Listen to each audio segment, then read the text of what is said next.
Olá! Você sabe por que a Nova Jerusalém tem 12 portas, sendo 3 em cada uma das 4 direções? E por que tanto a cidade quanto seus muros têm 12 fundamentos? Por que o muro tem 144 côvados e a cidade tem 12.000 estádios de altura? Você sabia que 12.000 estádios são 2.200 quilômetros? O que esses números significam? Fique conosco e veja isso aqui nesse vídeo. Este é o canal Viagem aos Mistérios do Reino, que, como o próprio nome diz, é um convite para, através da Bíblia, viajarmos aos mistérios do Reino de Deus. Curta, comente, compartilhe, se inscreva no canal e seja sempre muito bem-vindo.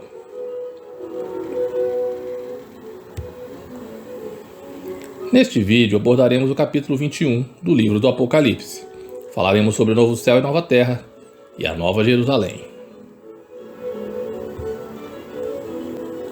No capítulo 18, vimos a queda de Babilônia.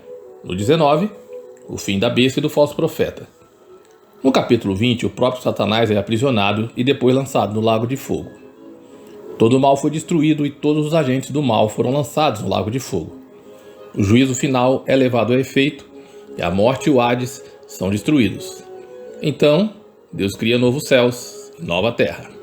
Desaparecem os antigos céus, terra e mar. Todas as coisas se tornarão novas. Essa visão relata como a criação inteira será libertada dos últimos vestígios do pecado para sempre. E é uma das mais belas descrições de toda a Bíblia. Vi então um céu novo e uma nova terra, pois o primeiro céu e a primeira terra se foram e o mar já não existe.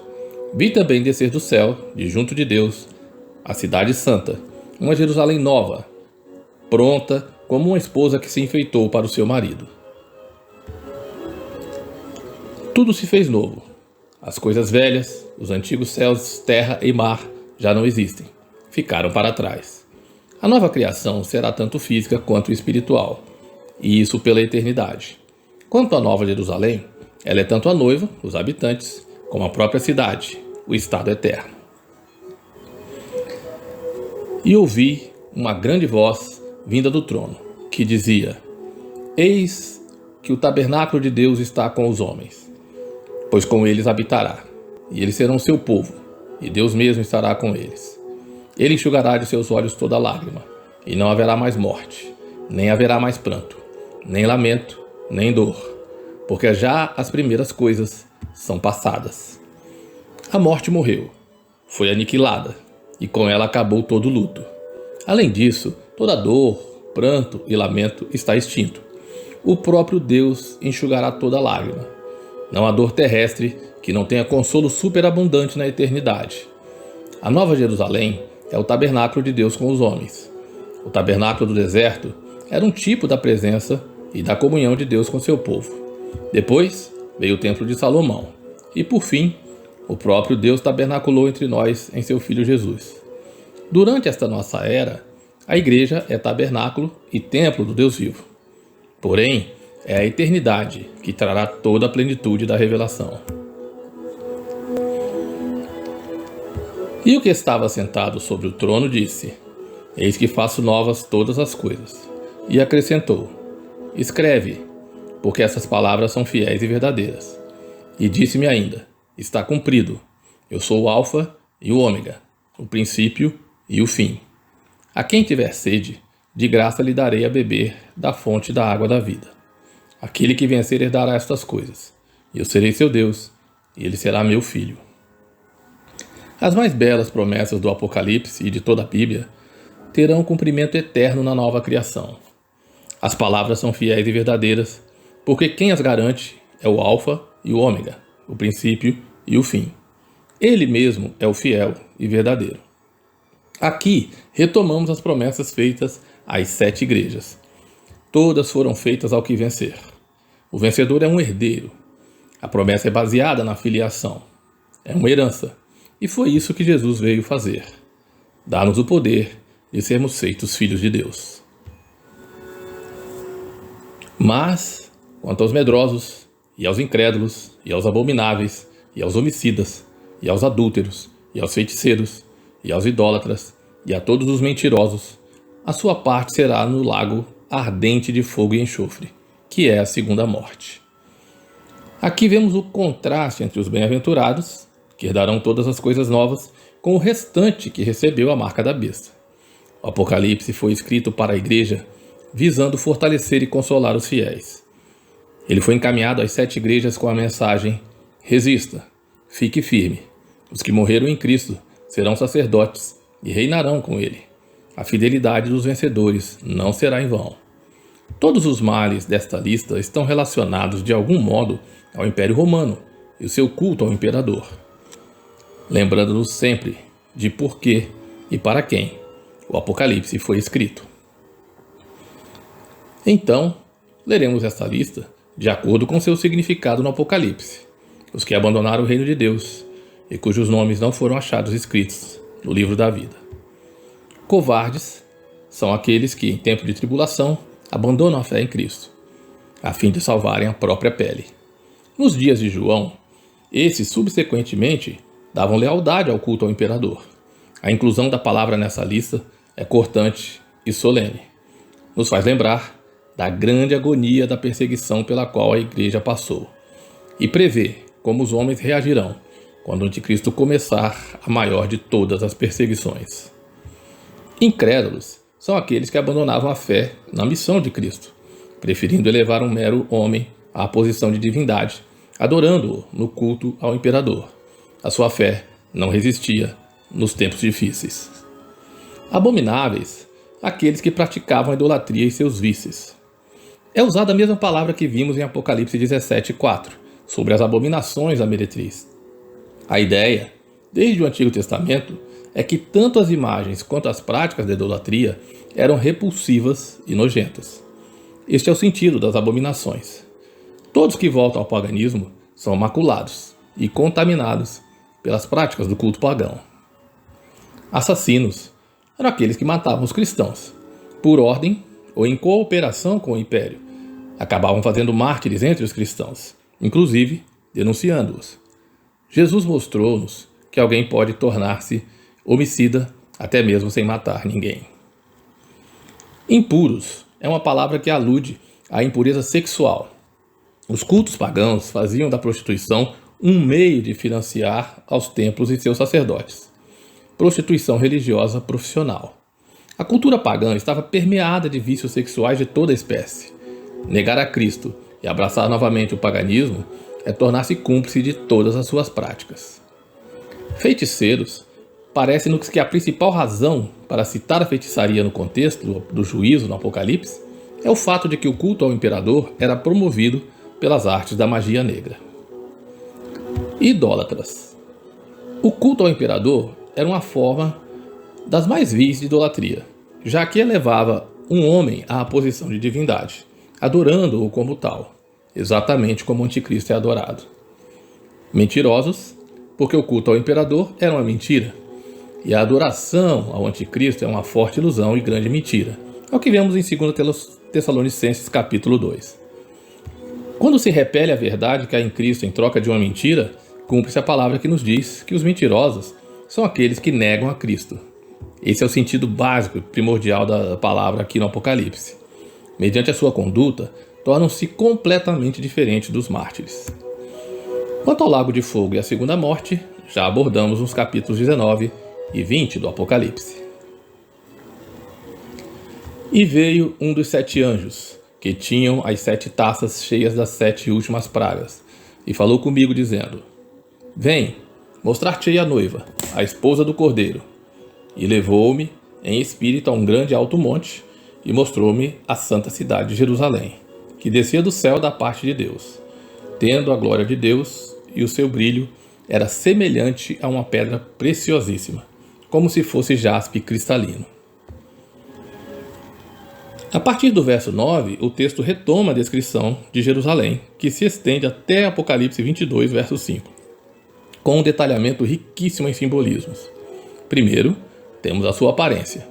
Depois, os versículos 11 a 21 descrevem o exterior, e os versículos 22 a 27, o interior. O anjo havia mostrado a João a grande meretriz no Apocalipse 17, e agora mostra em total contraste a noiva do Cordeiro, contrapondo a velha Roma pagã com a nova santa cidade de Jerusalém. No verso 9, vemos a fórmula várias vezes utilizada no Apocalipse. O anjo diz: "Vou te mostrar a noiva." E João diz: "Vi uma cidade", que na verdade é uma cidade-templo. A noiva, a cidade, o templo representam o povo redimido. Uma pedra preciosíssima, jaspe. Isso nos leva de volta a Apocalipse capítulo 4, diante ali do trono de Deus, onde a manifestação visível de Deus na sala do trono tem a aparência de pedra de jaspe e de sardônico, como vimos no estudo do capítulo 4. O que foi dito acerca da manifestação de Deus, agora é dito sobre a aparência da cidade. A noiva participa da glória e da natureza do Cordeiro. Além disso, a noiva do Cordeiro é a joia da nova criação. E tinha um grande alto muro com 12 portas, e nas portas 12 anjos, e nomes escritos sobre elas, que são os nomes das 12 tribos dos filhos de Israel. Ao oriente havia 3 portas, ao norte 3 portas, ao sul 3 portas, e ao ocidente 3 portas. O muro da cidade tinha 12 fundamentos, e neles estavam os nomes dos 12 apóstolos do Cordeiro. 12 é o número da perfeição do reino de Deus, é o número dos santos. Portanto, é o número dos 12 patriarcas, das 12 tribos de Israel, dos 12 apóstolos. É a igreja aperfeiçoada. Esse número se cruza e mescla com o número do mundo, da criação, número 4. Pois se compõe de 4 multiplicado por 3, que é o número da divindade. Ou seja, é o mundo santificado por Deus. Lembre-se que no deserto, em cada uma das 4 direções, havia 3 tribos dos filhos de Israel, revelando Deus reunido com seu povo no antigo pacto. Quanto aos santos do novo pacto, os 12 fundamentos da cidade têm escritos os nomes dos 12 apóstolos do Cordeiro. Como vemos em Efésios capítulo 2, no qual a igreja é assemelhada a um templo, edificada sobre o fundamento dos apóstolos e profetas, e do qual Cristo mesmo é a pedra principal. É a principal pedra angular. 3 portas nas 4 direções mostra que no povo de Deus não há acepção de pessoas, que o evangelho da glória de Deus em Cristo Jesus é para todas as tribos e línguas, povos e nações. Deus para todo mundo. E aquele que falava comigo tinha por medida uma cana de ouro para medir a cidade, e as suas portas e o seu muro, e a cidade era quadrangular, e o seu comprimento era igual à sua largura. E mediu a cidade com a cana, e tinha ela 12.000 estádios, e o seu comprimento, largura e altura eram iguais. Também mediu o seu muro, e era de 144 côvados, segundo a medida de homem, isto é, de anjo. Os versículos 15 a 17 sobre a Jerusalém Celeste descrevem suas dimensões. Medir na Bíblia tem como significado avaliar, julgar. As medidas da Nova Jerusalém vão revelar seu caráter santo e sua perfeição. Pela primeira vez, a própria cana de medir é de ouro. Ela é perfeita. O seu comprimento, largura e altura eram iguais, medindo 12.000 estádios, onde 12 é o número completo dos santos no reino de Deus. E 1.000 faz alusão às multidões, ao número de multidão. É a multidão dos santos. 12.000 estádios correspondem a cerca de 2.200 quilômetros. Quanto ao muro, ele tem 144 côvados, ou seja, 12 vezes 12. Número que já vimos também nos vídeos do capítulo 7 e capítulo 14, quando falamos sobre os 144.000. E isso também alude aos apóstolos e profetas, que puseram os fundamentos sobre os quais a igreja foi edificada. A cidade, ao ser medida, revela sua total consagração a Deus em todas as suas partes. O formato do cubo também nos remete ao Santo dos Santos, que tinha esse formato, e está presente também aqui. As 3 dimensões iguais também nos lembram do elemento divino de tudo isso, já que o número 3 é o número da divindade. Assim, a cidade apresenta a simetria perfeita como símbolo de total perfeição em sua consagração a Deus. O muro era construído de jaspe, e a cidade era de ouro puro, semelhante a vidro límpido. Os fundamentos da cidade estavam adornados de toda espécie de pedras preciosas. O primeiro fundamento era de jaspe, o segundo de safira, o terceiro de calcedônia, o quarto de esmeralda, o quinto de sardônica, o sexto de sárdio, o sétimo de crisólito, o oitavo de berilo, o nono de topázio, o 10º de crisópaso, o 1/10 de jacinto e o 12º de ametista. As 12 portas eram 12 pérolas. Cada uma das portas era uma só pérola. E a praça da cidade era de ouro puro, transparente como vidro. Os versos 18 a 21 descrevem a composição da Jerusalém celeste. Os muros são de jaspe e a cidade é de ouro puro cristalino, fundada sobre pedras preciosas, e as suas portas são 12 pérolas gigantescas. No tabernáculo e no templo, o ouro que revestia os móveis e as paredes do templo era emblema da natureza divina. A noiva é participante da natureza divina que ela recebeu do Cordeiro. Os fundamentos do muro são adornados com 12 pedras preciosas. As várias pedras preciosas mencionadas são basicamente paralelas às pedras do peitoral do sumo sacerdote em Êxodo capítulo 28 e 39. Cada pedra tinha gravado em si o nome de uma das tribos de Israel, que o sumo sacerdote simbolicamente conduzia à presença de Deus. Nosso sumo sacerdote edificou a sua igreja com as pedras vivas que são o seu sacerdócio real, e que ele nos conduz à presença da glória eterna. O uso que o Evangelho faz da beleza é profundo, nobre e arrebatador. Nela não vi santuário, porque o seu santuário é o Senhor Deus Todo-Poderoso e o Cordeiro. A cidade não necessita nem de sol, nem da lua, para que nela resplandeçam, porque a glória de Deus a tem alumiado e o Cordeiro é a sua lâmpada. As suas portas não se fecharão de dia, e à noite ali não haverá. E a ela trarão a glória e a honra das nações. Não entrará nela coisa alguma impura, nem o que pratica abominação ou mentira, mas somente os que estão inscritos no livro da vida do Cordeiro. Os versos 22 a 27 descrevem a glória da Jerusalém celeste. A glória da cidade será a presença de Deus e do Cordeiro, e Deus habitará em seu templo de modo voluntário, pleno, permanente. Nós somos esse templo e também essa cidade, a habitação de Deus e do Cordeiro. Além disso, o próprio Cordeiro cumpre tudo quanto o templo e suas oferendas representavam. E ele é a principal pedra e o fundamento da igreja, sua noiva. Lembremos que ele se referiu também a si mesmo como um templo. A Nova Jerusalém será o objeto especial e eterno da riqueza das nações. A glória de Deus e a luz de Cristo a iluminam, e nada pode impedir a difusão desta luz. Dessa maneira, a noiva é totalmente iluminada. Os remidos habitarão na presença mesma de Deus, o que era impossível anteriormente. Agora, os remidos entrarão na plenitude da sua redenção, por haverem assumido a própria imagem e natureza de Jesus Cristo. E as nações, diz o texto, andarão na sua luz, e lhe trarão sua glória e sua honra. Não haverá mais noite ali, e as suas portas não se fecharão. Não há mais temor, nenhum perigo, nenhuma ameaça, e mal algum chegarão a ela. A cidade santa não poderá ser contaminada. Não se poderá manifestar qualquer tipo de corrupção, pecado ou perversão. Só os inscritos no livro da vida do Cordeiro terão acesso à cidade santa. Obrigado por assistir ao vídeo. Se inscreva no canal, comente, curta e compartilhe. E até o próximo vídeo, se Deus quiser.